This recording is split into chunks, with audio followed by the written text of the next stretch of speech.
చూసుకున్నట్లయితే తెలంగాణలో మరొక ఘోర రోడ్డు ప్రమాదం సంభవించిందనమాట. లారీ, కంటైనర్ ఢీ కొట్టుకున్నాయన్నమాట. ఒకరైతే మృతి చెందడం జరిగింది.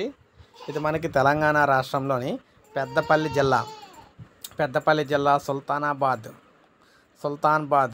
రాజీవ్ రహదారిలో రోడ్డు ప్రమాదం చోటు చేసుకుంది. లారీ, కంటైనర్ ఢీకొన్న ఈ ఘటనలో లారీ క్లీనర్ అయితే మృతి చెందాడు.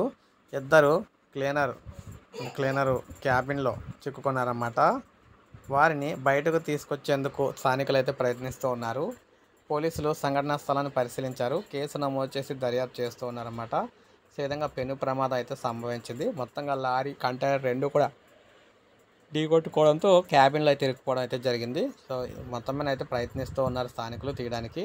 ఈ విధంగా దారుణ సంఘటన అయితే చోటు చేసుకుందనమాట పెద్దపల్లిలోని. సో ఇది అప్డేట్. ఒక లైక్ చేయండి, సబ్స్క్రైబ్ అందరికీ చేసుకోండి. అంటే సబ్స్క్రైబ్ చేసుకోకపోతే అందరికీ చేసుకున్నట్లయితే అందరికీ తెలుస్తుంది అనమాట. వీడియో ఎక్కువ మందికి అయితే రీచ్ అవుతుంది. అలాగే లైక్ అయితే చేయండి.